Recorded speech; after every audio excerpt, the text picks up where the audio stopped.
इसलिए ही तो मैंने इस गरीब बहू से तेरी शादी करवाई थी। अब से मैं बहू को अपना लूंगी। ये सुनने के बाद व्योम खुश होता है और अंजना अपनी बहू को गले से लगा लेती है, जिसके बाद वह खुशी खुशी अपने लंदन के ससुराल में रहती है। अनुष्का बहू, आज से तुम इस रसोई में खाना बनाओगी। ये रसोई मैंने कुछ समय पहले ही रेनोवेट करवाई है। लेकिन माँ जी, ये रसोई तो काफी ज्यादा बड़ी है। तभी तो ये रसोई मैंने तुम्हें दे दी है, ताकि तुम आराम से खाना बना सको। माँ जी, मैं भी तो इसी रसोई में खाना बनाऊंगी ना। इस रसोई में सिर्फ अनुष्का बहू खाना बनाएगी, तुम नहीं। तुम्हारे लिए ये रसोई नहीं है। आओ मैं तुम्हें तुम्हारी रसोई दिखाती हूँ। हेमलता गीता को घर में बनी छोटी सी कोठरी में ले जाती है। उस कोठरी में कुछ पुराने तांबे, पीतल के बर्तन और एक मिट्टी का चूल्हा बना हुआ था। तुम्हारी रसोई ये है। तुम आज के बाद इसी रसोई में खाना बनाओगी। लेकिन माँ जी, ये रसोई तो काफी ज्यादा छोटी है और यहाँ तो खाना बनाने के लिए सारा सामान भी उपलब्ध नहीं है। ये हमारी खानदानी रसोई है। तुम्हारी परसास इसी रसोई में खाना बनाती थी। तुम्हें तो खुश होना चाहिए कि मैंने तुम्हें ये रसोई दी है। चलो अब अपनी पहली रसोई की तैयारी करो। 1 घंटे में सारा खाना बन जाना चाहिए। आखिरकार क्यों हेमलता ने अपनी एक बहू को इतनी बड़ी और शानदार रसोई दी थी, वहीं दूसरी बहू को 2 कदम में खत्म होने वाली एक छोटी सी रसोई। हेमलता क्यों अपनी दोनों बहुओं में रसोई को लेकर इस तरह भेदभाव कर रही थी, इसे जानने के लिए हमें कहानी में थोड़ा पीछे जाना होगा। क्या बात है हेमलता, तुमने तो काफी सारी शॉपिंग करी है।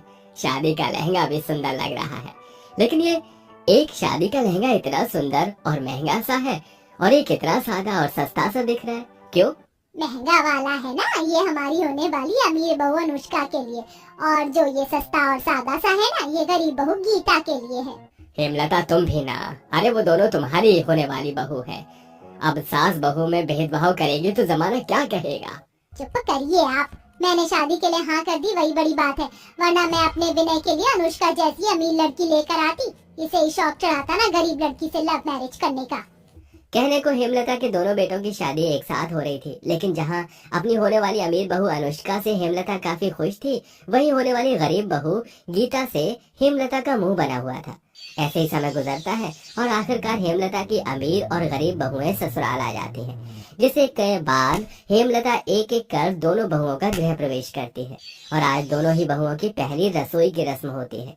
मैं जानती हूँ माँ जी मुझे ज्यादा कुछ खास पसंद नहीं करती, लेकिन आज मैं अपनी पहली रसोई में माँ जी को जरूर इम्प्रेस कर दूंगी। गीता अपनी पहली रसोई की रस्म के लिए घर में बनी बड़ी सी शानदार रसोई में जाने वाली होती है कि तभी हेमलता गीता को आवाज देते हुए रोक लेती है। गीता बहू, वहीं रुक जाओ। रसोई में जाने की कोई जरूरत नहीं है। अनुष्का बहू, अनुष्का बहू, जल्दी से इधर आओ। अपनी सास के चिल्लाने की आवाज को सुनकर कमरे में तैयार हो रही अनुष्का जल्दी से हॉल में आती है। जी माँ जी, बुलाया आपने? चलो माँ जी ने थोड़ा बहुत तो राशन भिजवा दिया, लेकिन ये चूल्हा कैसे जलाऊंगी? सबसे पहले तो मुझे लकड़ियाँ लानी होंगी। गीता आसपास की जगह से छोटी छोटी लकड़ियाँ इकट्ठा करके ले आती है और उन्हें उस मिट्टी के चूल्हे में जलाकर अब गीता उस कोठरी में रखे बर्तनों को अच्छे से धोकर साफ कर लेती है।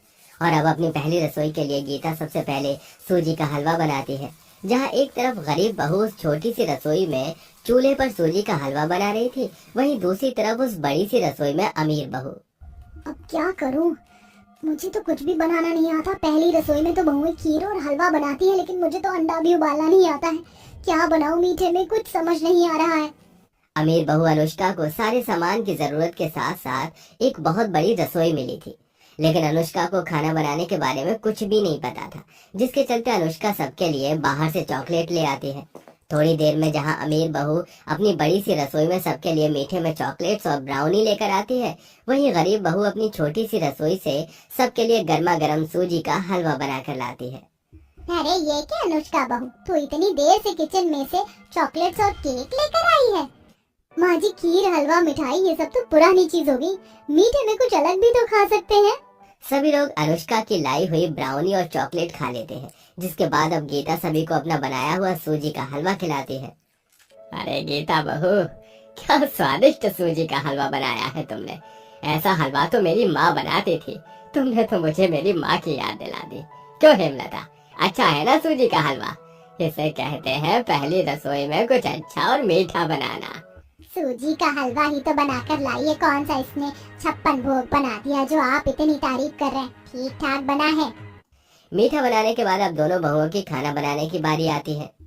अनुष्का बहू, मीठे में तो तू सबके लिए चॉकलेट उठा कर ले आई, लेकिन खाना अच्छा ही बनाना, जैसे मटर पनीर, मलाई कोफ्ता। कहीं मैगी बनाकर मत ले आई हो। हेमलता की बात सुनकर अनुष्का किचन में जाती है और यूट्यूब से देखकर खाना बनाने की कोशिश करती है, लेकिन जब जब अनुष्का खाना बनाती तो हमेशा उसका खाना जल जाता है। अब तो एक ही ऑप्शन बचा है मेरे पास, बाहर से खाना मंगवाने का। अनुष्का चुपके से बाहर से खाना ऑर्डर करके मंगवा लेती है। वहीं गीता अपनी छोटी सी रसोई में खाने की तैयारी कर रही होती है।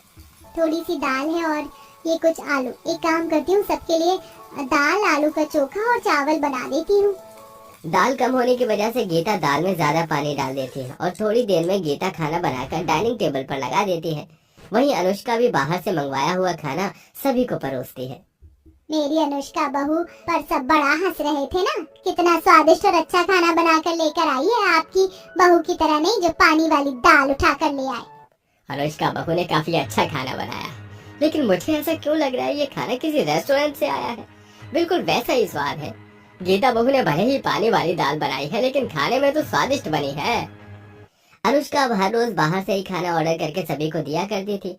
दूसरी तरफ गीता छोटी सी रसोई में कम सामान के साथ भी स्वादिष्ट खाना बना लिया करती थी। गीता बहू, सब्जी में थोड़ा पानी ज्यादा हो गया है लेकिन खाने में स्वाद आ रहा है। पिताजी, आप कब से गीता की बनाई हुई सब्जी खा रहे हैं? मेरा बनाया हुआ ये सैंडविच भी खाइए ना, बहुत टेस्टी सैंडविच बनाती हूँ मैं। ये तो बस स्वाद के लिए होता है, पेट तो खाने से ही भरता है। अच्छा हुआ कि गीता बहू है, वरना तो हर रोज बस मैगी, सैंडविच यही सब खाना पड़ता। बड़ी रसोई होकर भी जहाँ अमीर बहू खुद से कभी मैगी तो कभी सैंडविच बनाती या बाहर से खाना ऑर्डर करती, वहीं छोटी सी रसोई में भी गीता ने काफी अच्छी अपनी गृहस्थी बसा ली थी। ऐसे ही समय गुजरता रहता है। अनुष्का, गीता बहू, मेरी बहन पल्लवी आ रही है, तुम्हारी मौसी सास। याद रहे, मेरी बहन को बाहर का खाना सख्त मना है और ना ही वो तीखा खाना खाती है, इसलिए जो खाना बनाना अच्छा और कम तेल मसाले वाला होना चाहिए। जहाँ गरीब बहू अपनी मौसी सास की बात सुन अपनी छोटी सी रसोई में हमेशा की तरह सादा और कम तेल मसाले वाला खाना बना रही थी, वहीं अनुष्का एक काम करती हूँ, किसी 5 स्टार होटल से खाना मंगवा लेती हूँ, वहाँ का खाना तो अच्छा ही होता है। इससे मौसी जी के सामने मेरी तारीफ भी हो जाएगी। अनुष्का बाहर से खाना मंगवाती है, वहीं गीता सादा खाना ले आती है और जो पल्लवी को काफी ज्यादा पसंद आता है।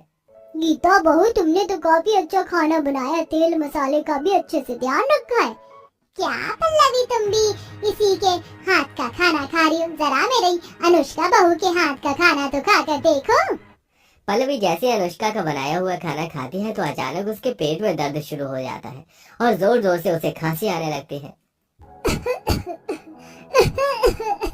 हे भगवान पल्लवी, क्या हुआ तुम्हें?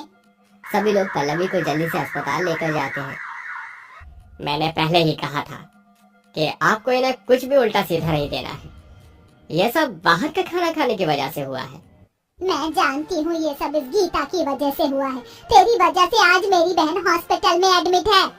हेमलता बिना कुछ जाने समझे गीता पर चिल्लाने लगती है, जिसके बाद हेमलता अब थोड़ी देर के लिए घर चली जाती है और किचन में खुद के लिए चाय बनाने लगती है कि तभी हेमलता को किचन के कूड़ेदान में से रेस्टोरेंट के खाने के डिब्बे मिलते हैं, जिसे देख हेमलता सब समझ जाती है और अनुष्का को बुलाती है। सच सच बता, आज तक जो भी तूने हमें खिलाया वो तू बाहर से मंगवाती थी ना?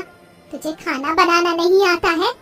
वो माँ जी, वो मत कर। मैंने कूड़ेदान में खाने के डब्बे और बिल भी देख लिए और मैंने बेचारी गीता पर इतना चिल्ला दिया। मेरी गलती थी कि अमीरी गरीबी के चक्कर में तुम दोनों को अच्छे से समझ नहीं पाई। मैं जानती हूँ मैंने गलती की है, लेकिन ये गलती मैंने जानबूझकर नहीं की। मुझे खाना बनाना नहीं आता था। अगर ये बात आपको पता चलती तो आप मुझे बिल्कुल प्यार नहीं करती। अनुष्का को अपनी गलती मानता देखकर हेमलता उसे माफ कर देती है, जिसके बाद अब हेमलता गीता को भी उसी रसोई में ले जाती है और अब दोनों अमीर गरीब बहुएं मिलकर उस रसोई में खाना बनाती हैं।